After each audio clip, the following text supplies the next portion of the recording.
အိန္ဒိယတွေရဲ့ရွေကျဲရှိရှိလောက်ထားတဲ့ဟိမွန်နာတောင်ပေါ်ကထူးဆန်းတဲ့ဥမင်ကဟိမွန်နာတောင်ပေါ်ကားလမ်းတွေကကမ္ဘာပေါ်မှာအနေအများဆုံးလမ်းတွေကတစ်ခုဖြစ်ပါတယ်။ဒီလမ်းကိုမောင်းနှင်သွားလာဖို့ဆိုရင်တော်ရုံတက်တီမျိုးနဲ့လည်းမရသလိုတော်ရုံအရေးချင်းမျိုးတော်ရုံအတွေ့အကြုံမျိုးနဲ့လည်းမရနိုင်ပါဘူး။အခုဆိုရင်တော့ဒီတောင်ရဲ့တနေရာမှာအာရှတိုက်ရဲ့အရှိဆုံးဥမင်လိုင်ကောင်းတစ်ခုဖောက်လုပ်ဖို့အတွက်ကြိုးပမ်းနေကြပါတယ်။ဒီဥမင်လိုင်ကောင်းကြီးကပင်လယ်မျက်နှာပြင်အထက်ပေပေါင်း1200အမြင့်မှာတည်ရှိနေမှလည်းဖြစ်ပါတယ်။ဒီဥမင်လိုင်ကောင်းကြီးကိုအိန္ဒိယနိုင်ငံကဖောက်လုပ်နေတာဖြစ်ပါတယ်။ဒီနေ့ဗီဒီယိုမှာတော့အိန္ဒိယကအခုလိုမျိုးဟိမွန်နာတောင်ကျော်ရဲ့ပေပေါင်း1200ကျော်အမြင့်ရှိတဲ့နေရာမှာဥမင်လိုင်ကောင်းအရှိကြီးတစ်ခုကိုဘလို့ရွေကျဲနဲ့ဖောက်လုပ်နေရတယ်လဲဆိုတဲ့အကြောင်းအရာနဲ့ပတ်သက်လို့တင်ဆက်ပေးသွားမှာဖြစ်လို့ဗီဒီယိုလေးကိုအဆုံးထိလိုက်ပါကြည့်ရှုပေးပါအောင်ရှင်။အားလုံးပဲမင်္ဂလာပါကျမတို့ရဲ့ page ကနေပြီးတော့ပြန်လည်လို့ကြိုဆိုလိုက်ပါတယ်ကျမတို့ရဲ့ page ကနေပြီးတော့အခုလိုမျိုးကမ္ဘာတလွှားကထူးခြားစံပြတဲ့စိတ်ဝင်စားဖွယ်အကြောင်းအရာတွေကိုပုံမှန်တင်ဆက်ပေးနေတာဖြစ်လို့ခန်းစားလေးလာကြည့်ရှုခြင်းနဲ့ဆိုရင်တော့ပရိသတ်တို့အနေနဲ့ကျမတို့ရဲ့ page လေးကို like and follow လေးပြုလုပ်ထားဖို့လိုအပ်မယ်ဆိုတဲ့အကြောင်းသတင်းစကားလေးပါလိုက်ပါစေကဲဒါဆိုရင်တော့ဗီဒီယိုလေးကိုပြန်ဆက်လိုက်ရအောင်ပါရှင်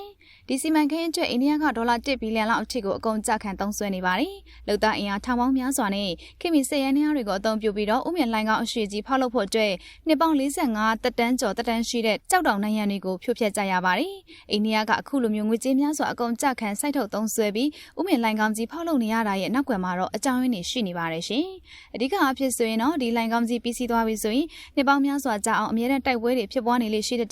တရုတ်နိုင်ငံနဲ့ပြိုင်ဆိုင်နေတဲ့မြောက်ပိုင်းနယ်စပ်စီကိုအိန္ဒိယတပ်ဖွဲ့ဝင်တွေအများအပြားပုံမှုဆေးလွတ်နိုင်တော့မှာဖြစ်ပါတယ်။ဒါကတော့စပိုးဆောင်ဖြစ်ပါတယ်။နေတိုင်းလိုလိုအလုပ်သမားတွေလုပ်ငန်းခွင်နဲ့မသွားခင်မှာမနက်စာစားတောက်ဖို့အတွက်ပြင်ဆင်ပေးပါတယ်။အလုပ်သမားတွေကတော့စီမံကိန်းနေရာနဲ့အနီးနားမှာယာယီတဲတွေစောက်လုပ်ပြီးတော့နေထိုင်နေကြတာဖြစ်ပြီးလူပေါင်း950လောက်အထိနေထိုင်ကြပါတယ်။ဒီဥမင်လိုင်ကောင်းကြီးကကက်ရှမီးယားနဲ့လက်ဒက်အကြားခီးသွားလာတဲ့အခါမှာတော့ခီးလန်းကိုပုံမှုတိုးတောင်းစီမှာဖြစ်ပြီးတော့အများကြီးအချိန်ကုန်သက်သာသွားစီမှာဖြစ်ပါတယ်။မူလတော့ကတော့ခက်ခဲနဲ့3နာရီကျော်ကြာလောက်အောင်သွားလာရတဲ့ခီးကဒီလိုင်ကောင်းကြီးပြီးစီးသွားမယ်ဆိုရင်တော့မိနစ်20အတွင်းကိုရောက်ရှိနိုင်မှာဖြစ်ပြီးခက်ခဲကျန်းတဲ့လမ်းပိုင်းကိုလည်းရှောင်ဝန်းသွားနိုင်မှာဖြစ်ပါတယ်။လက်ရှိအသုံးပြုနေတဲ့လမ်းကနှင်းနေထူထပ်စွာကြောက်ရွံ့လေးရှိတတ်ပြီးတော့တစ်ခါတလေဆိုရင်ကားလုံးဝသွားလို့မရအောင်အထိကျဆင်းတက်လေးရှိပါတယ်ရှင်။ဒီလိုအချိန်တွေမှာဆိုရင်လမ်းနဲ့ချီပြီးတော့ကြာအောင်ပိတ်မိနေတော့မှလည်းဖြစ်ပါတယ်။ဒီလောက်ပိတ်အမြင့်မှာအောက်ဆီဂျင်နဲ့ပါတာကြောင့်အသက်ရှူမဝတာတွေလည်းဖြစ်လာတတ်ပါတယ်။ဒါပေမဲ့ဥမင်လိုင်ကောင်းတွေကအလုပ်သမားတွေကတော့လက်ဆက်တက်လေးကိုစုပ်သွင်းပေးတဲ့ဒီလေးစုပ်ပြွန်ကြီးကြောင့်အလုပ်တွေကိုအေးအေးဆေးဆေးလုပ်နိုင်ကြမှာပါ